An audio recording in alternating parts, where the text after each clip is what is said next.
And we are live on YouTube. So that means we can begin now, right? Yes. Okay. Hello and welcome back to part 3 of the conference of the Polish-German Society for the History of Medicine. My name is Joanna Nieznanowska, and up till this Saturday, I am the proud vice president of the society, and I'm going to have the pleasure and the honor of moderating panel number 3, the panel that is devoted to discussing the public health and public discourse in the interwar period on the example of 2 journals, each of them both published, edited, and read by women, one of them from Vienna, the other one from interwar Poland. And we will begin with the story of Die Mutter, the journal published in Red Vienna. And this lecture will be delivered by Dr. Alys George, with PhD from Stanford University. She's the Franz Werfel Postdoctoral Fellow of the Austrian Federal Ministry of Education, Science and Research, and also a resident fellow at the Ludwig Boltzmann Institute for Digital History in Vienna. She also teaches Austrian and German cultural history, literature, and visual culture for New York University and Stanford University. And very recently, she's published The Naked Truth, Viennese Modernism and the Body. From what I've seen in the Amazon, the book was only published in May 2020, so it's pretty recent. And today we are staying in Vienna that you are researching, only we are going to hear about a very special journal, the one that was written specifically for the female readership in the context of Red Vienna. So Alys, are you ready to deliver your presentation? Fantastic, then the stage is yours, please continue. Thank you so much for that kind introduction, Joanna, and I want to thank also the organizers of this wonderful conference. I had the chance, I'm currently in New York actually, so I had the chance only to get up very early this morning and watch the panel before this one, which I think my presentation might make some interesting connections to. And actually, I wanted to spend a little bit more time today talking about the general situation in interwar Vienna with regard to women's issues and public health as a way of sort of setting up this case study, which my historical research is delving into in a new sort of sub-project now that grew out of my book project that you mentioned. So let me just share my screen, if I can do that.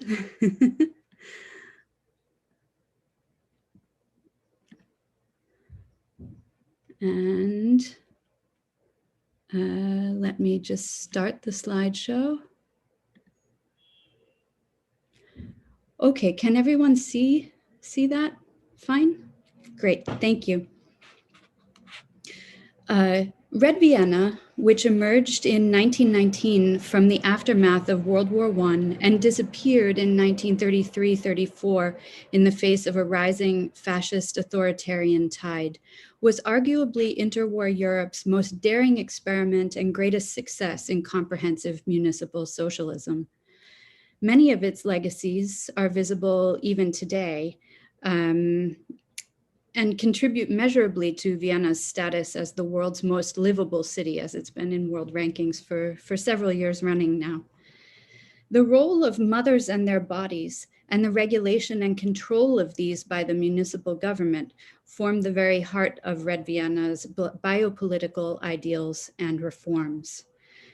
This presentation investigates the nexus of reproduction, representation, and women's public health in the pages of the bi-weekly Viennese periodical Die Mutter, the Mother, which was conceived and published by the best-selling author and screenwriter Gina Kaus.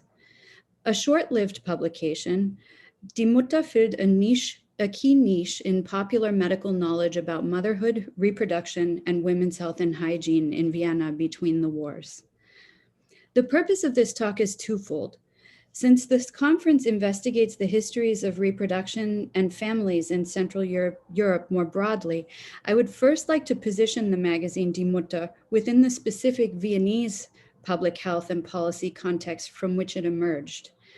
With regard to families and reproduction, this context is neatly summed up, since I'll be talking about visual representation a lot today. It's neatly summed up in this linoleum cut by Victor Theodor Slama, entitled Toward the Light, Zum Licht empor, from around 1930. Here we can see the function of the family within the wider Viennese interwar public health initiatives, so many of which set their sights on women's bodies and reproduction as the keys to a utopian vision of a better future society, as we see in the image. Second, I will give an overview of the journal Die Mutter and Gina Kaus's efforts as a layperson to bring medical knowledge to a wider public audience. Produced by women for women, Die Mutter can be viewed as part of a wave of early 20th century first wave feminist media. Kaus's periodical, however, had an explicitly medical and not a political focus. But are matters of women's health not inherently political? Can we perhaps speak more generally of an ecosystem of feminist medicine or medical practice, particularly surrounding matters of reproduction, within the grand interwar social experiment that was Red Vienna? I would like to suggest that women's periodicals about motherhood constituted an important alternative public sphere, one coming in part from the grassroots rather than from a top-down municipal approach to public health. So let's take a step back for a moment. By the mid-1920s, when Kaus had identified the need for a periodical directed specifically toward mothers, Viennese political efforts to improve social welfare had already begun to center on mothers, infants, and children's bodies.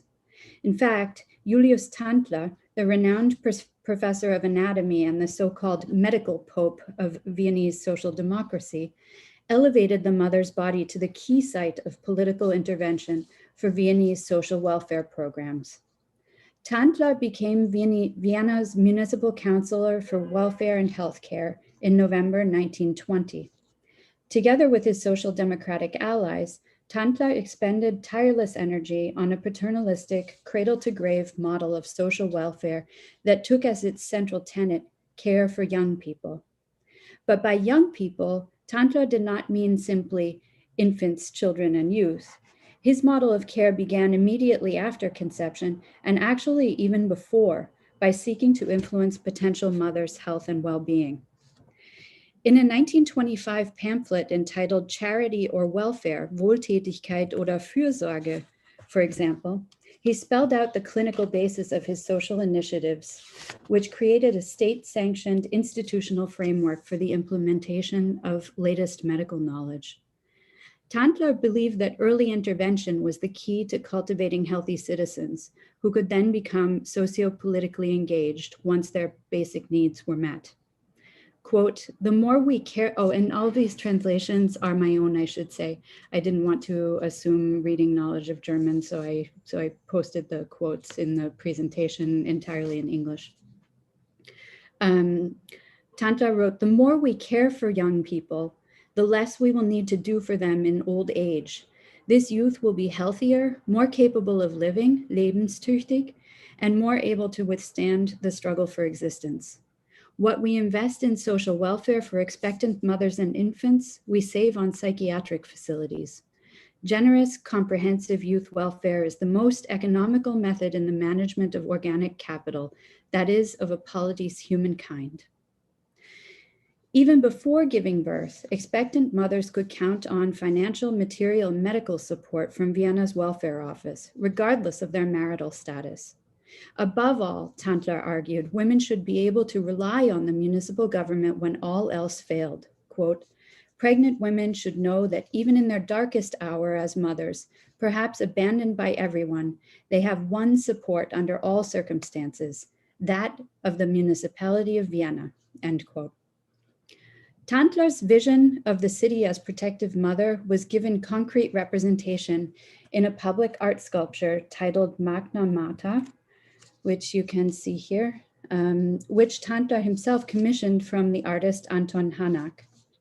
As the historian Katrin Pilz explains, the imposing group of figures depicts the Great Mother, Magna Mater, as the very embodiment of the Viennese social welfare system, her arms outstretched to protect the children in her care from encroaching threats and disease. Interwar public health efforts to improve the lives of expectant mothers and their children took the form of both large-scale outreach efforts and individualized home-based interventions. So in order to contextualize the Viennese situation for matters of reproduction and women's public health, I want to just briefly mention 3 of many such initiatives started by the city of Vienna. And I'll just really mention these very briefly. One was a series of exhibitions centering around women's and children's issues, mothers' issues as well. And you can see here a poster for one of these exhibitions held in 1928 by the Austrian Society for People's Health in cooperation with the German Hygiene Museum in Dresden.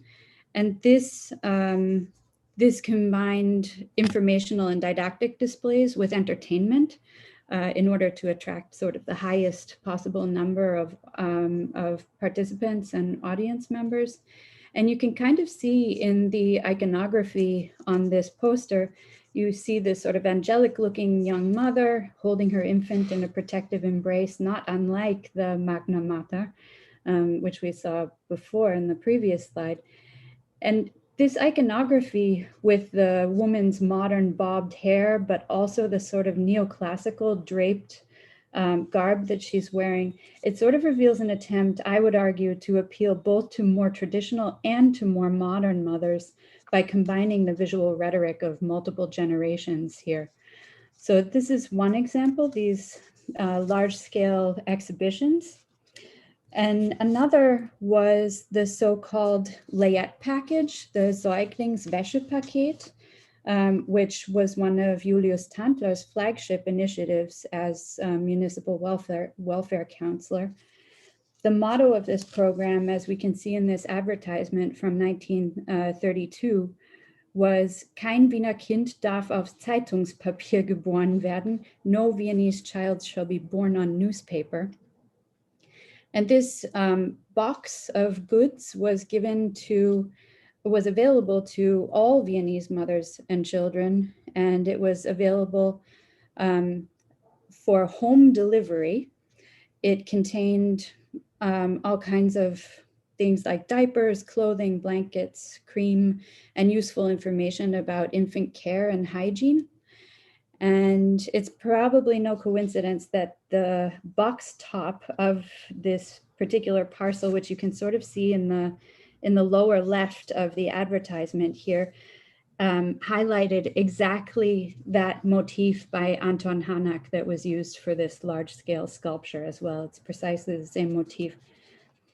And these packages were personally bestowed on new mothers by a small cadre of social workers who went door to door in Vienna's outer districts specifically to sort of suss out whether parents were taking good care of their children, in what kinds of living conditions people were raising their children.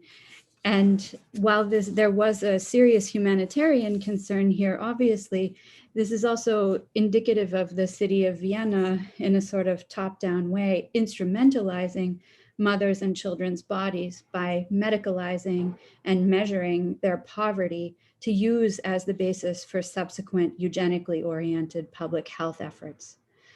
So we have the exhibitions on one hand, the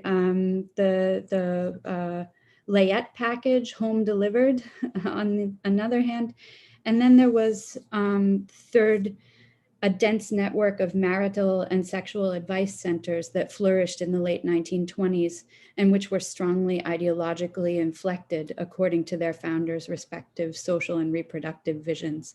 And these began in Vienna with a municipal marital health advice center founded in 1922, which was actually the first of its kind in all of Europe. And there are other sexual advice centers that were independently run.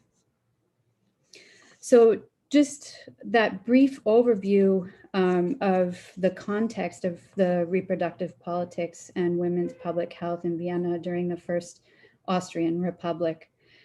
So the municipal efforts, which took a top-down and large-scale approach, had top billing in the city in Red Vienna. There were also bottom-up grassroots efforts years earlier, and these came in part in the form of the already mentioned advice counseling centers, some of which were independently run and open to all. However, they also came, and this is what I would like to highlight, in the form of print culture, specifically in women's magazines, which in the interesting case of Gina Kaus that I will present in the remainder of the talk, in many cases predated and was linked to these sexual advice centers. So Gina Kaus, just for those who aren't familiar with her, she's a little bit of an unknown figure. She was born Regina Wiener in Vienna in 1894. Literary success came early to her with a comedy she wrote in 1917 when she was just 23 years old, being performed at the Burgtheater, the Imperial Theater. After that, she gained a reputation as an outstanding popular journalist and prose stylist throughout the course of the 1920s, and she published in almost all of the major print fora of the time.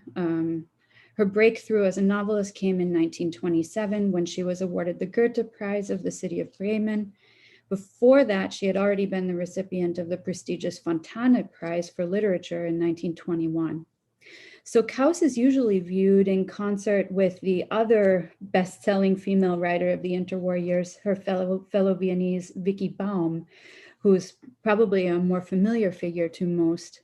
Vicky Baum wrote the breakthrough bestseller Grand Hotel, which was filmed with Greta Garbo in the starring role in the 1940s then. So like Baum, Kaus sought her fortunes not only in Vienna, but in Berlin's literary scene for a good portion of the 20s and 30s.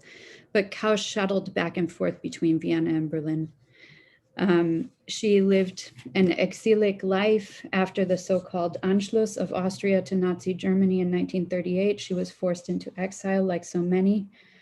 She managed to escape to Paris via Switzerland before making it first to New York and then to California, like so many Austrian and German exiles, where she settled in Los Angeles and became a successful screenwriter and continued relatively seamlessly her publishing career also in English. And she lived a long life, dying in 1985 in Los Angeles.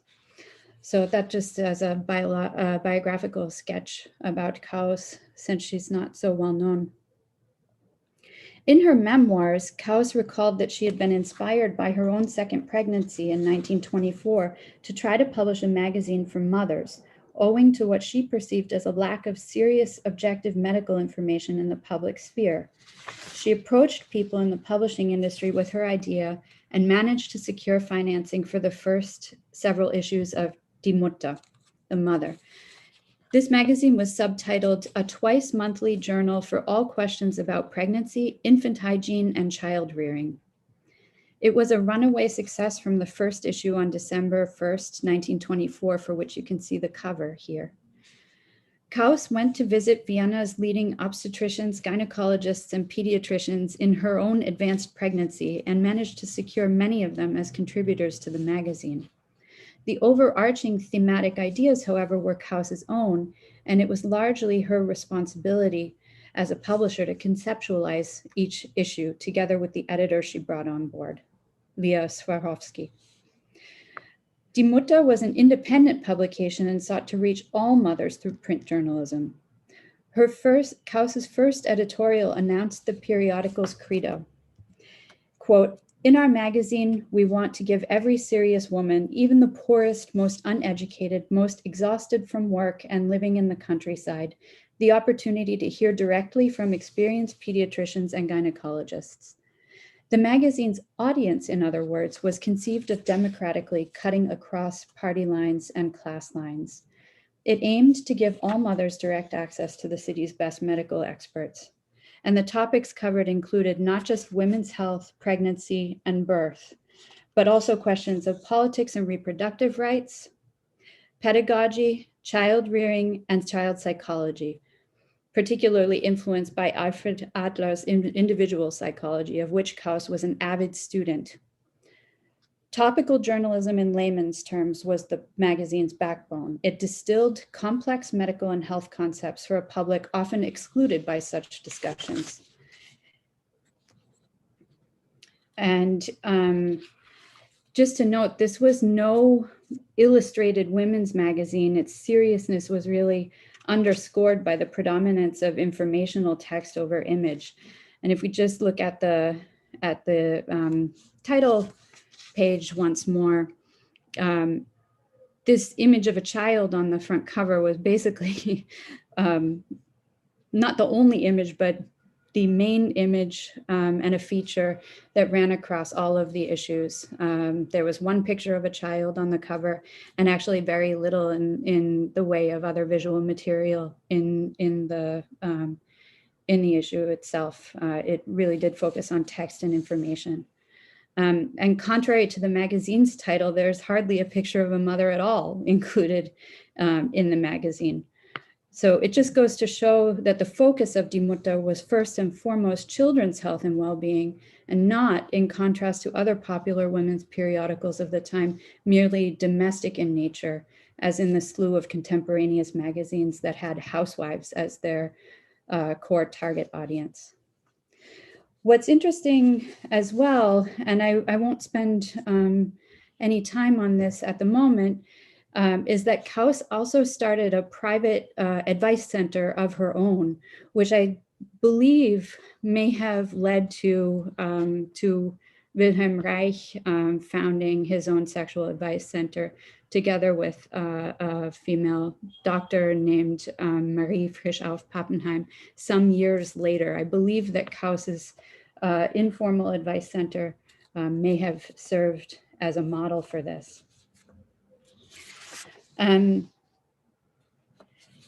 Soon after its publication, first publication, almost a year afterwards, as we can see in this other cover from October 16th, 1925, Die Mutter became the official publication of the Bund für Mutterschutz in Vienna, which is the Austrian Society or League for the Protection of Mothers. It was social democratically aligned and founded in 1907.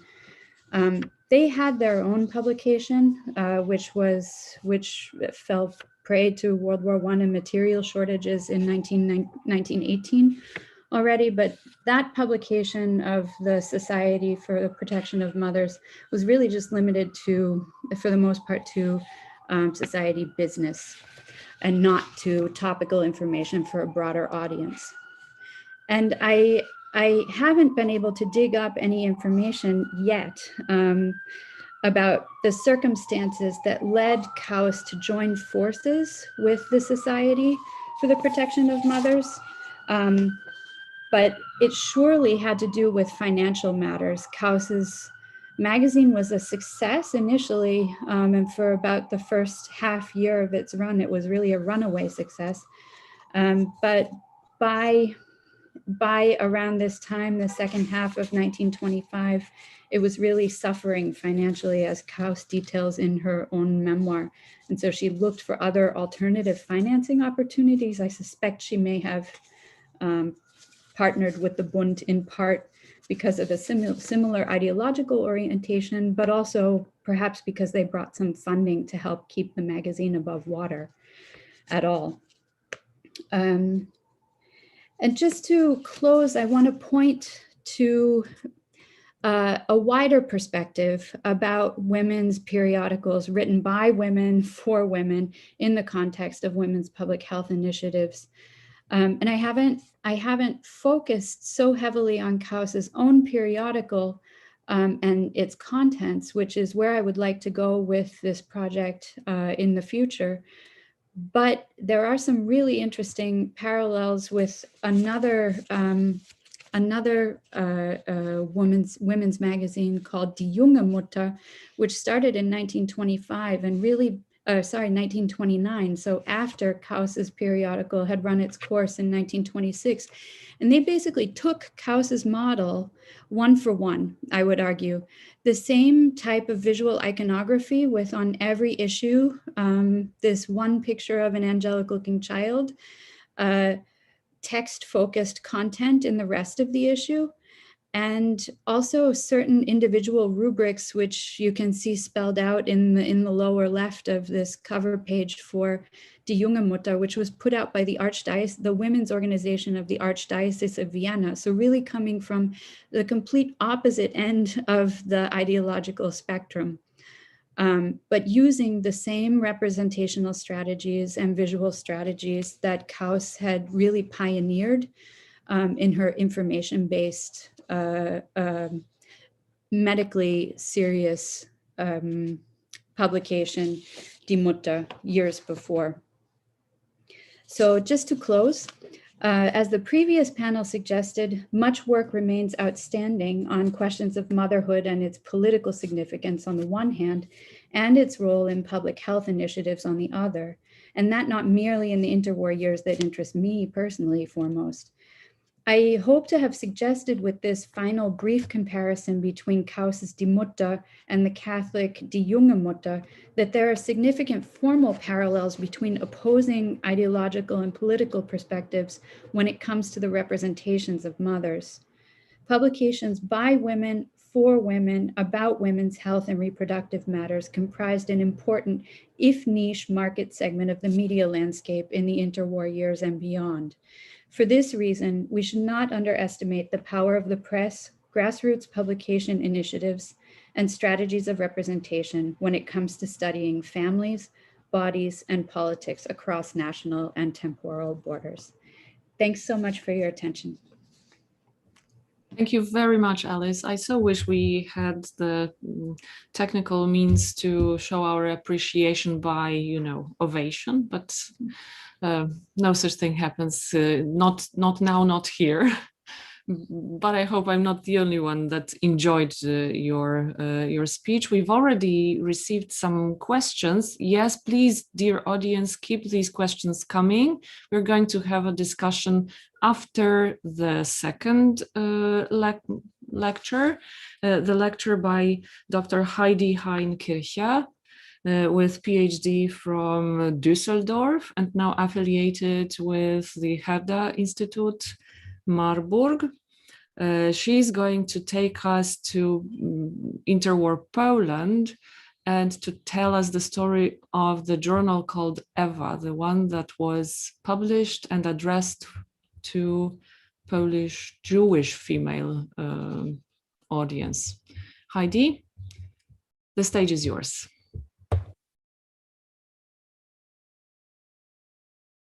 Please unmute yourself.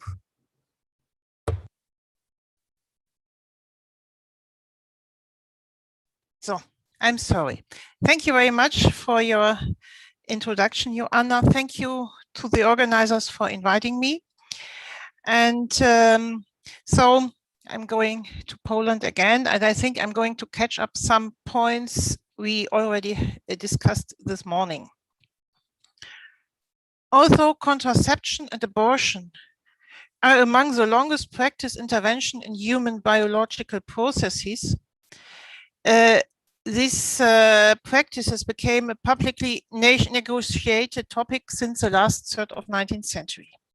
Then, science had made a significant advance, and the birth rate, as we heard, had declined all over Europe. Hence, the modern understanding of family or family values and the dependent negotiation of birth control received important impulses from the development of modern secularizing society and the establishment and expansion of modern statehood.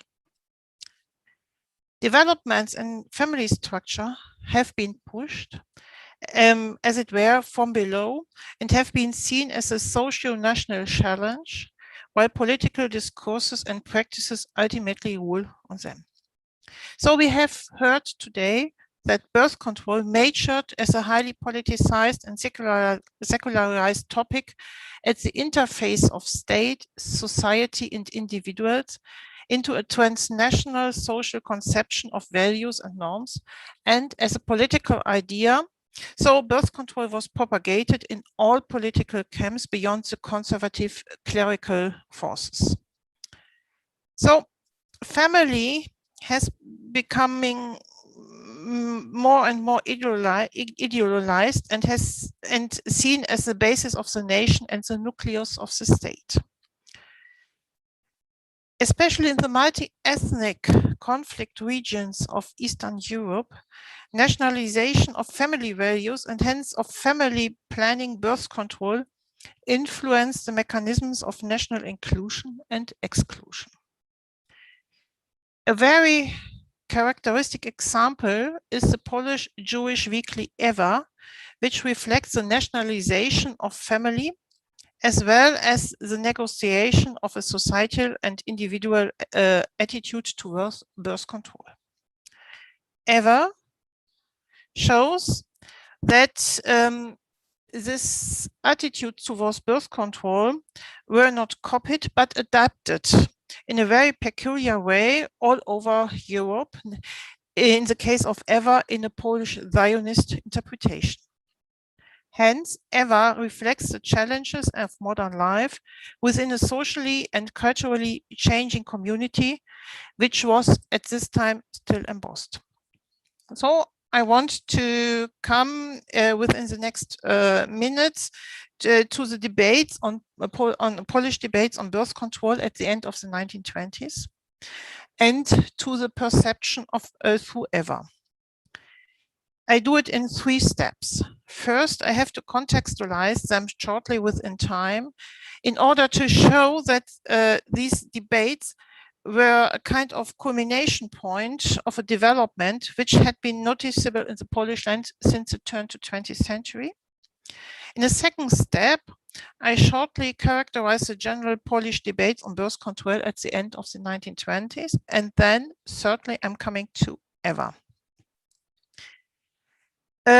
My contribution is a result of the Marburg research project on the history of family planning in Eastern Europe. And for me, it is of importance how the attitudes towards family planning as a social value developed. So I'm coming first to the contextualization at the turn of 19th century to 20th century.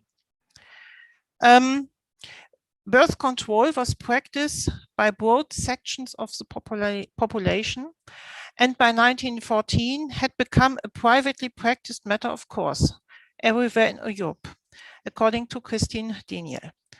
If better off women had access to contemporary contraceptives, women from the lower classes had only abortion. Characteristically, we observe that the public negotiation of birth control and its individual and societal consequences developed almost everywhere in Europe at the beginning of 20th century, and that this development was transnational intertwined. For this purpose, the radical German sexual reform movement in particular provided an important long-term incentive and provided incentives for change and had impact on East Central Europe since the beginning of the 1900s. Because it was quite intensively perceived. Most importantly, in the course of national thinking, family came to be seen as the basis of the nation and the nucleus of the state. In the course of this, family thus became the topos of diverse, emotionally and ideological charged discourses. It reflected historically changing values, norms, and political ideas of order, but also overlapping identities in equal measure. In connection with the demands of the abolitionists and the hygiene movement, a life reform movement arose in Poland after 1900, or in the Polish lands, better to say, which can be interpreted as a response to German developments and to the social processes forced by industrialization and urbanization, as well as forced by national thinking. These discourses broke a social taboo. At the same time, they acquired a Polish color and laid the foundations for change experienced there. The First World War was a kind of catalyst. At latest since then, population policy debates had been conducted with verve. On the more individual and societal level, discourses on the obligation to give birth challenged the power-related attitudes towards families. These developments, and particularly the German birth control debates, were strengthened by sexual reform activists and the inter, but respectively transnational discourses during the last years of the 1920s. The attitude towards compulsory childbearing was supported by numerous medical scientific findings and, conversely, stimulated research. Neo-Malthusian and eugenic arguments continued to influence the understanding of procreation, which was further rationalized. So we can observe and also a self-empowerment of women. Throughout Europe, the new woman represented the dawn of democratic modernity in which traditional social orders such as marriage and with it the compulsory births were revised. The debates about birth control brought together the three key concepts of new, freedom, and sexuality, which, according to Daniel Bell, laid the conceptual foundations for social change in the interwar period. An example of transnational networking and the reception of the Polish debates in the Polish debates in the 1920s.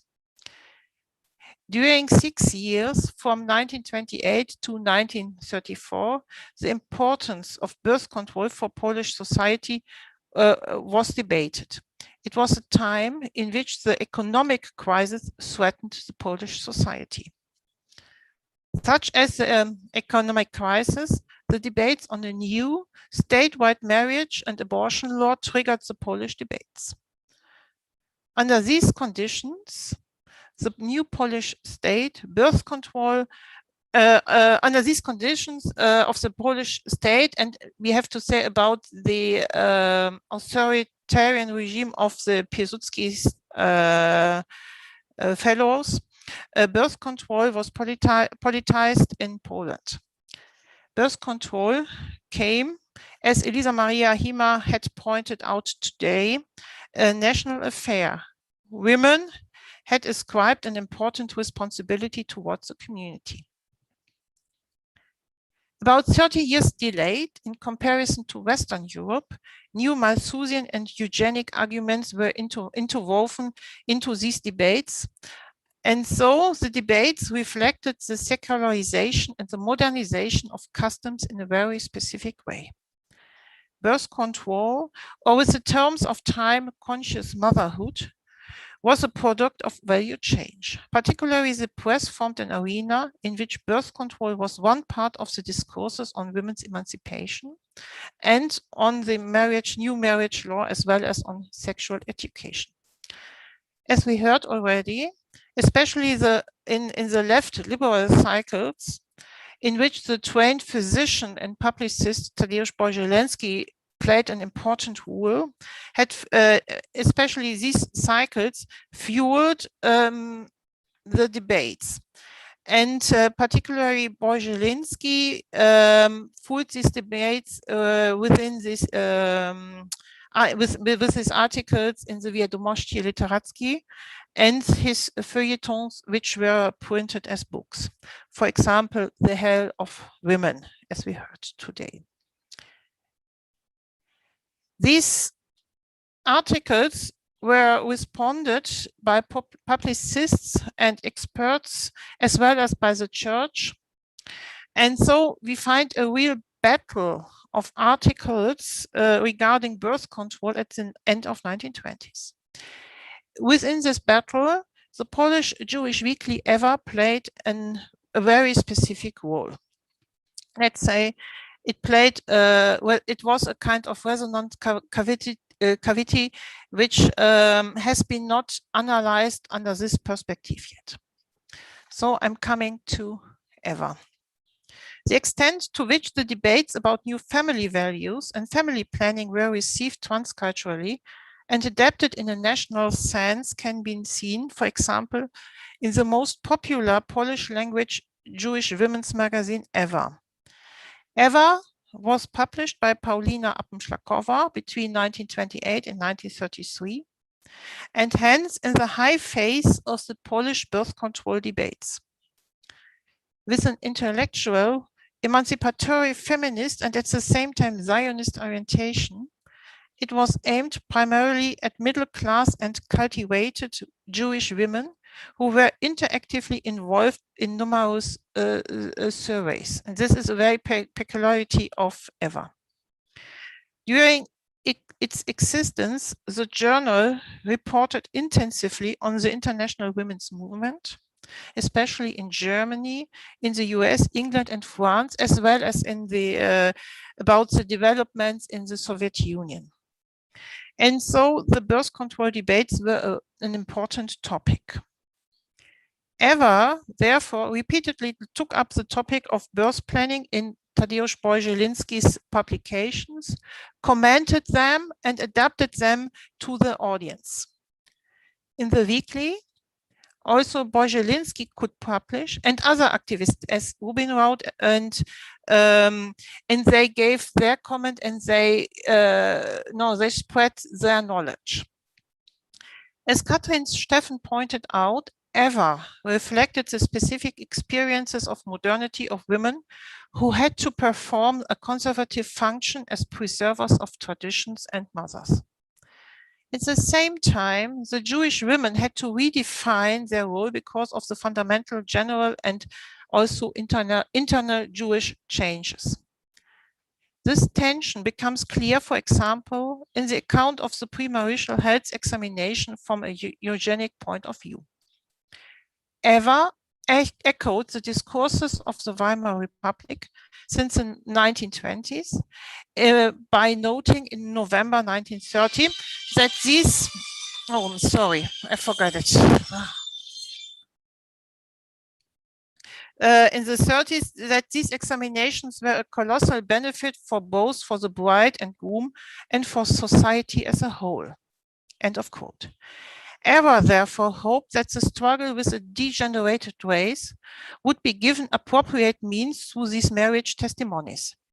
Doing so, Ewa made clear that she interpreted marriage and family under the influence of Zionist worldview. This standpoint becomes also clear from the debates on birth control. In contrast to most Polish women's journals, as Ewa consecrated them a considerable amount of space. In March 1928, Ewa asked if birth control is a national duty, stating that birth control must be adopted to economic, social, and hygienic conditions.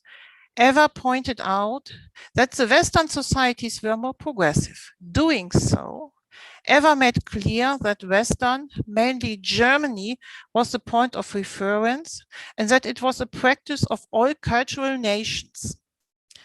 Ewa concluded that a large number of offspring was a result of not being educated. Sexual education seemed to be an important issue with regard to avoid unwanted pregnancy. Quote, responsible cultural persons must decide in favor of limiting offspring. This plea for sexual education was combined with by arguing with eugenic thinking within the Polish Jewish community. For example, one of Ewa's permanent journalists, Róża Melcarowa, took a very characteristic stand in the editorial once again on birth control in April 28. Which I want to discuss now very shortly. Metzgerova was not only a former Zionist deputy to the Sejm, but also the head of the Zionist women's organization WIZO, counselor in Lviv, and also founder and curator of Jewish orphanages, and hence quite familiar with Jewish poverty. Metzgerova emphasized in this article that because of the numerous births, the health of the mother was being attacked, and thus the health of the new life was also weakened. She stated that, quote, even the strictest religious prohibitions, a threat and punishments on the part of the legislature can determine women from intervening in an unwanted pregnancy. Such a heroic deed can ultimately, however, be performed only by a well-off woman. End of quote. Neo-Malthusian patterns of reasoning can be seen here because only as many children should be born as the parents wished. Metzgerova and hence her employer, Eva, advocated birth control through abortion and therefore emphasized that birth control, however, could be only responsibly performed by wealthy spouses. Metzgerova thus ultimately referred to a vicious cycle, namely that poor families with many children could not practice it. Yet in Poland, the majority of Jews lived in very precarious conditions. Metzgerova expanded her standpoint in another article when she referred to the International Workers' Congress, which took place in 1926 in Germany. She commented, quoting a German participant in German, "Tell our comrades that in the East that they may not bring so many children into the world."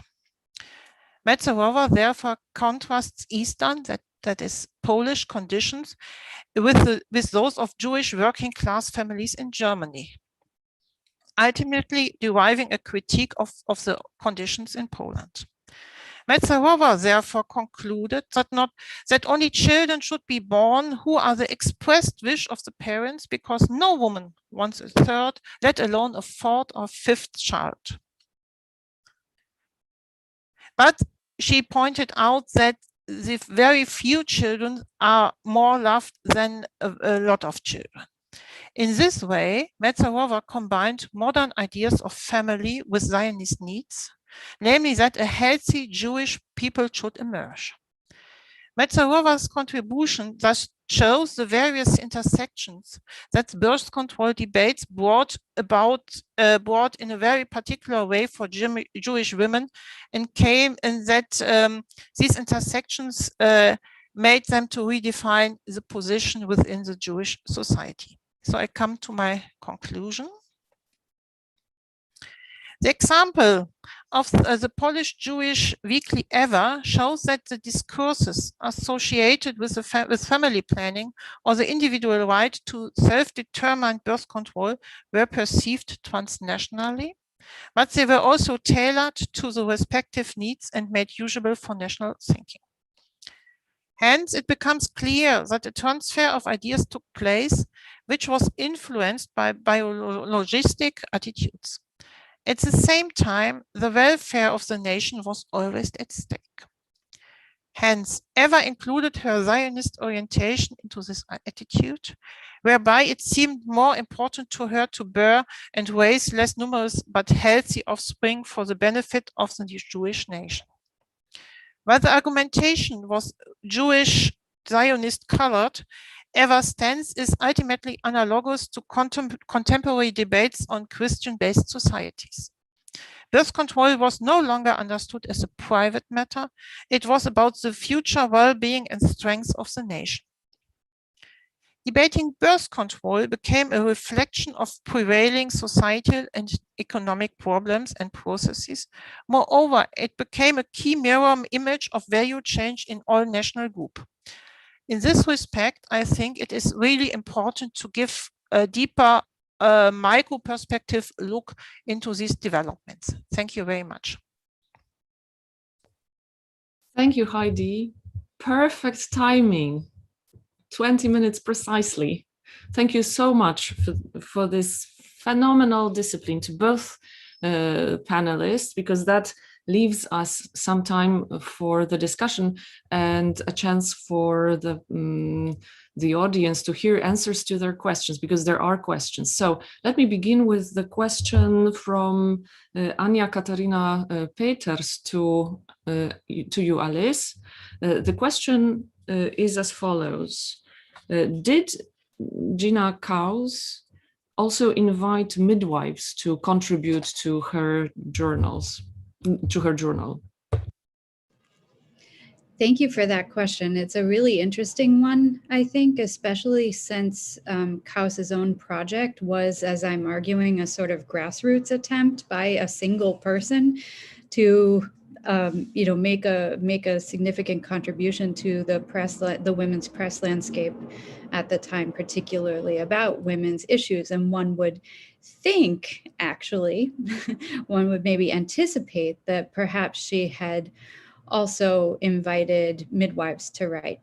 While midwifery is a bit of a topic in the pages of the magazine, it's far less prominent than one would expect.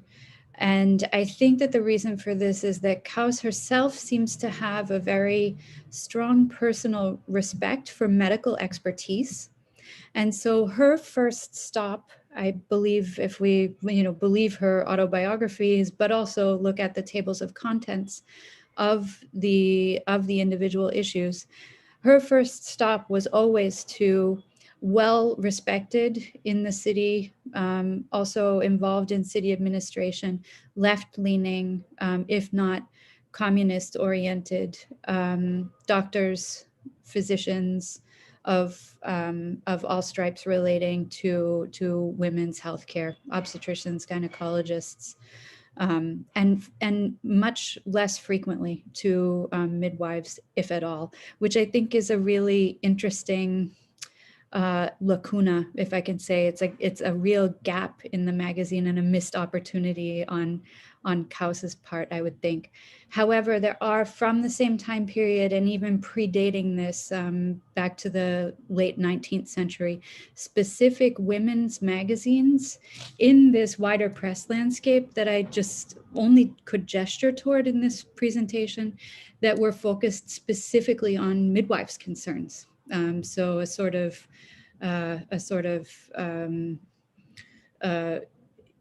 practitioner-based type of press.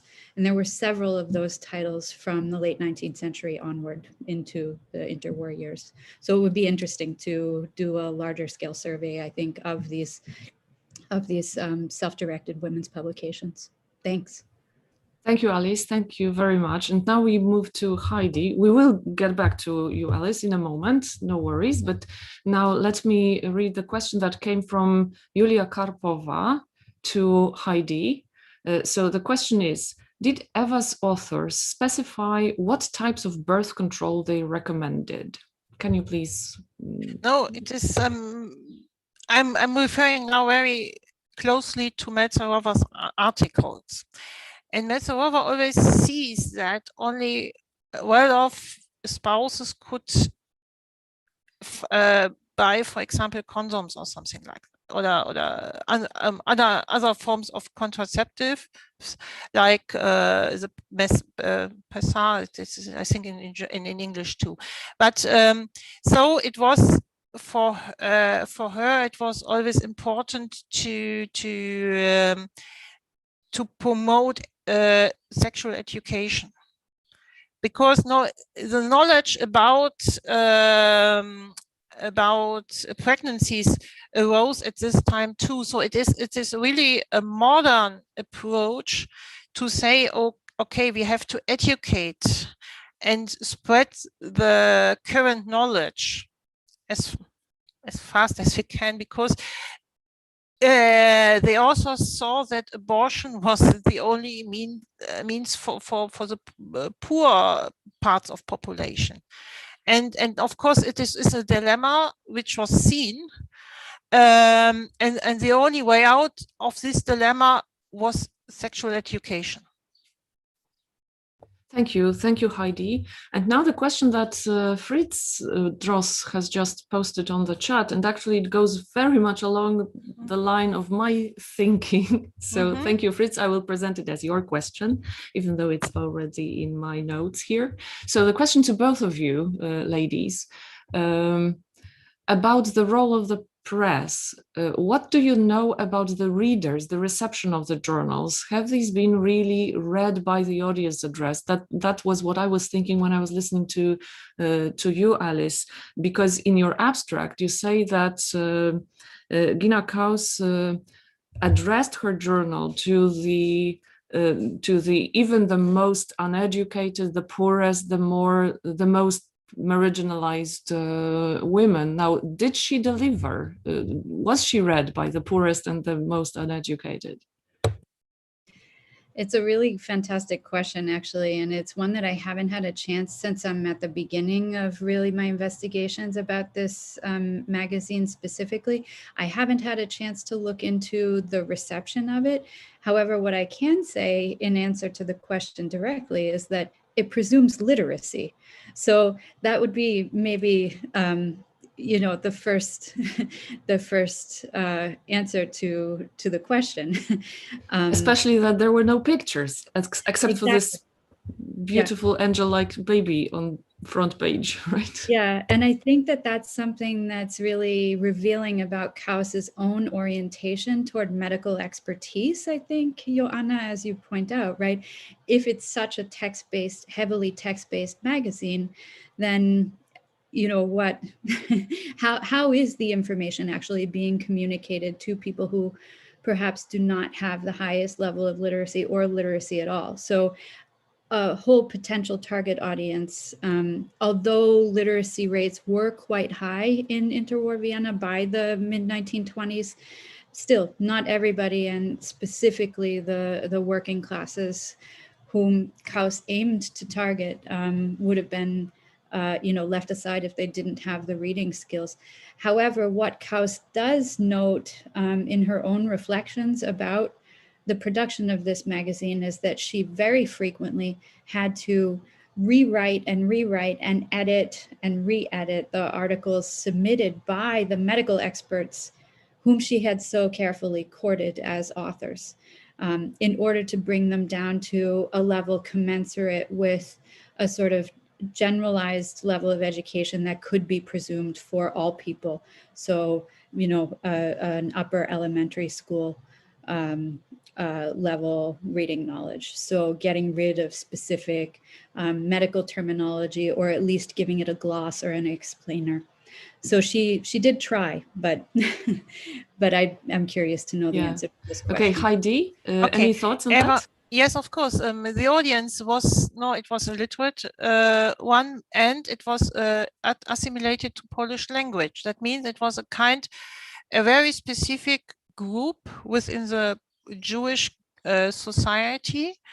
And of course, it was because of the language use, it gives us a hint that is the middle strata, upper middle strata of Jewish society, as well as because of the Zionist orientation, it is it addressed also the Zionist groups within Poland. Very shortly. Yeah, thank you. Now, before I move to another question, there's a notice from question and answer section from Vipka Lizna. Thank you for the very interesting presentations. Well, I fully support that appreciation. And now, question from Sylvia Kuzma. Gosh, I can't see the Markowska. Sorry for that. I can't see the full names here. To you, Heidi, could you please elaborate on the German influence that you have mentioned? How was it demonstrated? Were any particular authors mentioned, publications quoted? Is the German influence visible particularly in Eva, or would you say it characterized the Polish debate on birth control at large? I would say it was the latter, but because I see the discourses in Eva as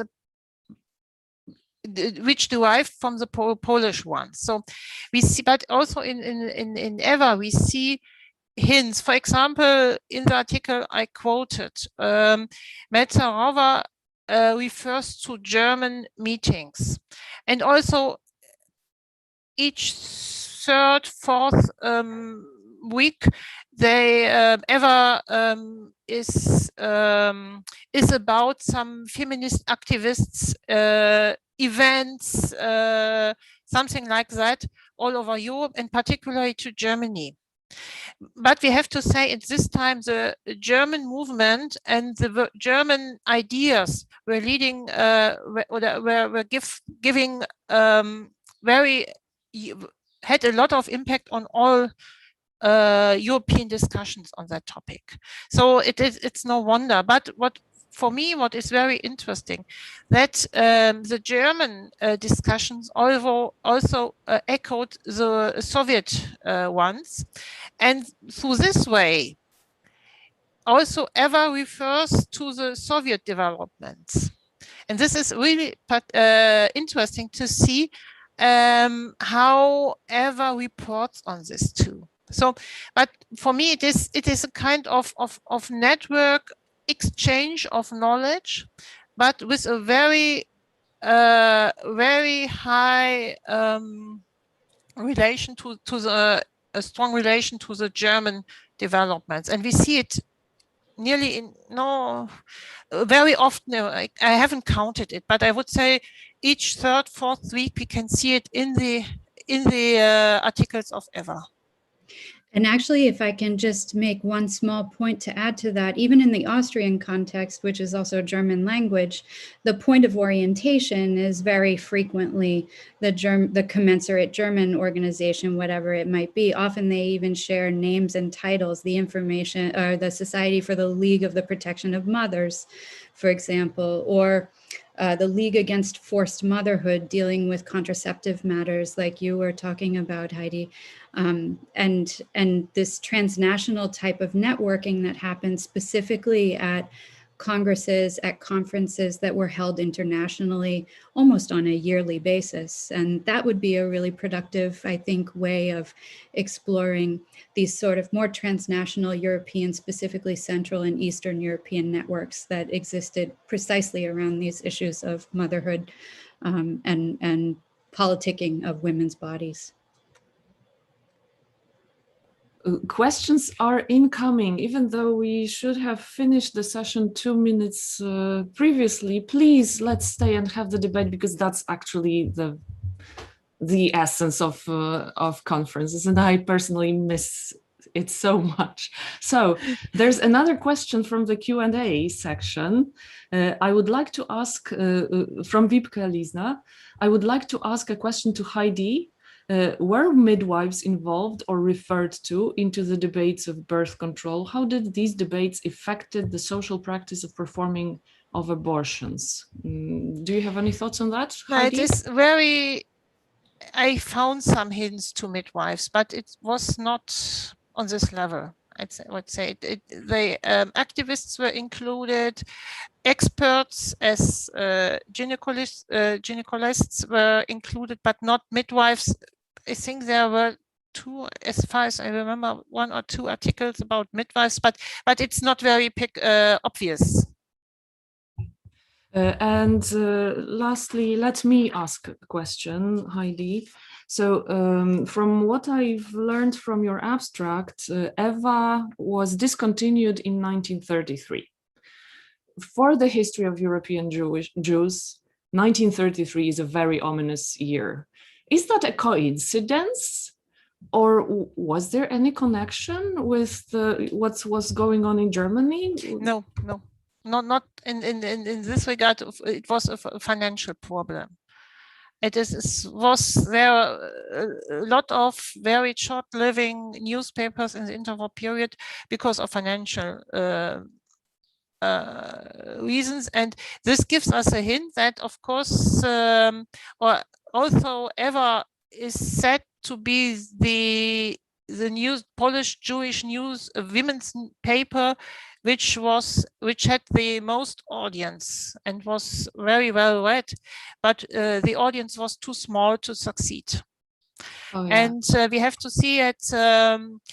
Eva and the main editor, Appenschlapkowa, were very related to Nasz Przegląd. Nasz Przegląd survived until the end of the Second Republic because the main redactor of Nasz Przegląd was the husband of Appenschlapkowa. So we have some connections, and this shows that it is mainly because of financial reasons. Thank you very much.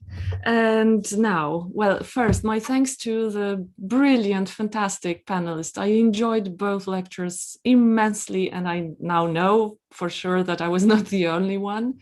Thank you to the audience for brilliant questions, and thank you for this fantastic discussion after the seminars. That's exactly the spirit of conferences pre-COVID that I so miss. I know that I share this nostalgia with all of you. So now the last task that I have is to inform all of you that now we are going into the break, and the break ends at 4 p.m. sharp. When the next session starts, the session titled Experts and the Public in Reproduction Discourses. This session will be moderated by Dr. Milena Woźniak-Koch. And that's it. Thank you so much for this part. And I'm looking forward to seeing you all guys in session number 4. Bye till 4. Thank you so much.